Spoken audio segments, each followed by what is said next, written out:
Next जो question है ये गेट 2021 से है और ये बहुत बेसिक क्वेश्चन है जो क्या कह रहा है, which of the following international multilateral agreement और कन्वेंशन और you can say protocols from column 1 matches with the entries in column 2। Means हमारे पास कुछ प्रोटोकॉल्स या कन्वेंशन दे रखे हैं और उनको हमको मैच करना है उनके पैरेलल उससे, ठीक है, वर्किंग से।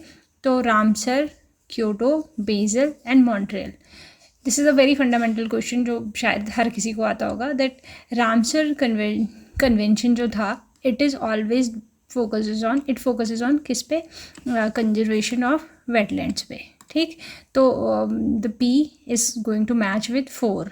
The Kyoto protocol is focused on climate change, ठीक है, it's related to the climate change, so the match will be Q is matching to option number 3. The Basel Convention was mainly focused on transboundary movement of hazardous waste, so it is a Basel Convention, R belongs to 2, and Montreal Protocol was related to the ozone depletion, so the correct option will be option number A. Next question is from GATE 2022 and this question is all about you have to find out the correct regarding the global warming. Water vapor does not contribute to global warming. Global warming is likely to increase the productivity of the plants due to the CO2 fertilization, and CFC do not cause global warming but can cause ozone layer depletion in stratosphere. HFCs and HFC यानी हाइड्रोफ्लोरोकार्बन्स जो होते हैं and they are good substitute for ozone depleting substance as they cause neither global warming nor ozone depletion. ये बहुत ही easy question है, इसको आप easily समझ सकते हैं कि ऐसे वाटर वेपर हमारा ग्लोबल वार्मिंग के लिए भी कॉज करती है, ठीक है। CFC ये भी रॉन्ग है, ये भी रॉन्ग है।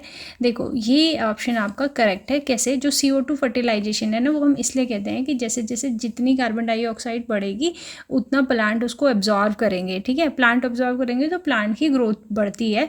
लेकिन अभी लास्ट हमने एक टॉपिक डिस्कस करा था जिसमें हमने पढ़ा था कि बेसिकली जो लीविग्स लॉज ऑफ मिनिमम या लॉ ऑफ लिमिटिंग फैक्टर्स जहाँ हमने पढ़े थे, ठीक है, मैं इसका लिंक भी आपको भेज दूंगी। जो हमने लॉज ऑफ लिमिटिंग फैक्टर्स पढ़े थे उसको अकॉर्डिंग हमने क्या देखा था कि एक फैक्टर अगर इंक्रीज़ हो रहा है तो दूसरा भी होना चाहिए उसको प्रॉपरली ग्रो करने के लिए या उसकी प्रोडक्टिविटी के लिए। ज़रूरी नहीं है कि कार्बन डाइऑक्साइड बढ़ने से प्लांट की ग्रोथ में फ़र्क पड़ जाएगा, क्योंकि ये ऑल्सो डिपेंड करता है वहाँ वाटर पे, ठीक है, पानी कितना है, मॉइस्चर कितना है, टेम्परेचर कितना है, क्योंकि अदर भी there are so many factors जो डिपेंड जो हमारा इफेक्ट करते हैं प्लांट्स की ग्रोथ को। सो इसका करेक्ट आंसर हो जाएगा option number B. Next question is from GATE 2023 and this question ask you about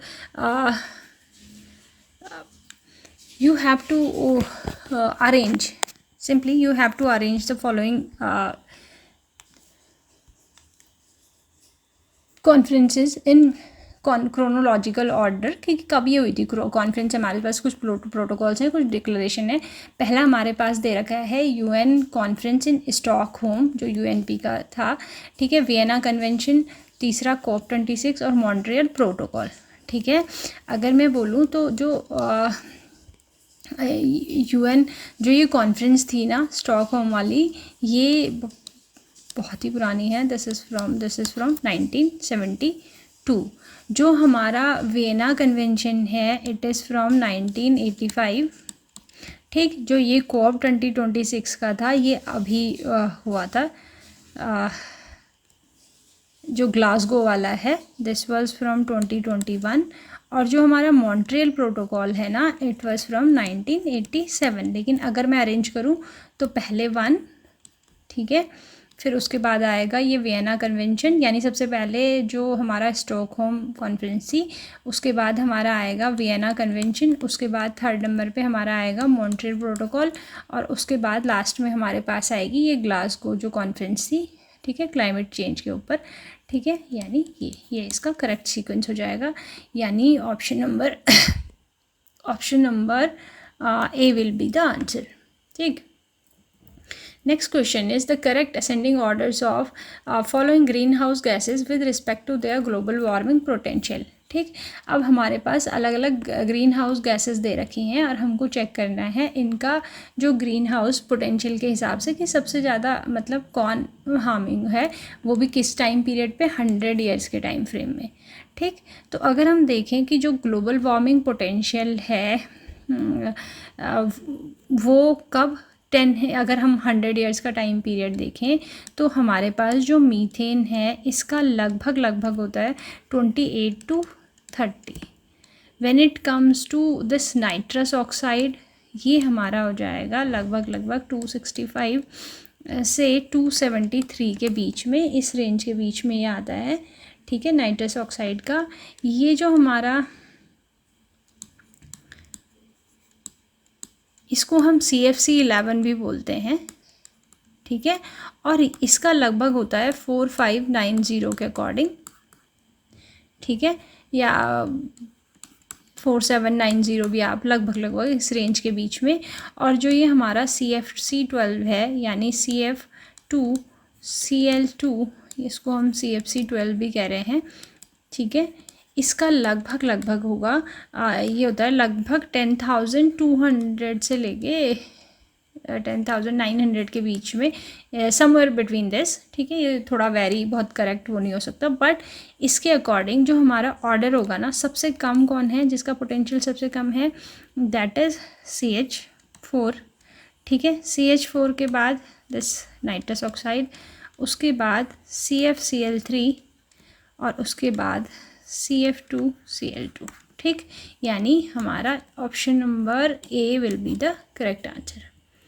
ठीक, नेक्स्ट क्वेश्चन है, ये भी क्योटो प्रोटोकॉल से रिलेटेड क्वेश्चन है और ये क्वेश्चन कह रहा है, सिंपली आपको इसको पढ़ना है कि each signatory has a common and equal responsibility.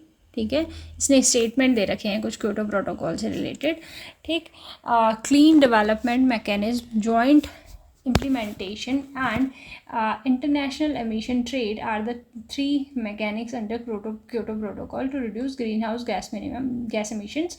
And under Kyoto Protocol, India has agreed to reduce its greenhouse gases emission by half by 2050 as compared to the 2005 emissions. Okay, so देखो, ये पहला statement incorrect है, जिसमें हम क्या कह रहे हैं, क्योंकि इसका क्या मतलब है कि हर कंट्री के ऊपर इक्वल रिस्पॉन्सिबिलिटी है, तो ऐसा नहीं है, क्योंकि कंट्रीज़ को हमने नॉर्मली डेवलप्ड और डेवलपिंग कंट्रीज़ के उसमें सेग्रीगेट करा है, तो ये स्टेटमेंट ऑटोमेटिकली इनकरेक्ट हो गया, क्योंकि हर किसी की अलग अलग रिस्पॉन्सिबिलिटीज़ हैं, हर इक्वल रिस्पॉन्सिबिलिटी हर कंट्री को नहीं दी गई है। ठीक, when it comes to the second statement, ठीक है, ये ट्रू है। ठीक, क्योंकि इसमें तीन चीज़ें हैं, एक clean development mechanism, joint implementation and international emission trading. ठीक है, ये तीन इसके मैकेनिज्म हैं इसके अंदर। ठीक है, क्योटो प्रोटोकॉल के अंदर। When it comes to the last one, ये थर्ड स्टेटमेंट लास्ट है। ठीक है, ये ऐसा कमिट नहीं है। ठीक है, ये थर्ड स्टेटमेंट ऐसा इनकरेक्ट है, तो हमारा सिर्फ और सिर्फ बी स्टेटमेंट ही करेक्ट स्टेटमेंट है।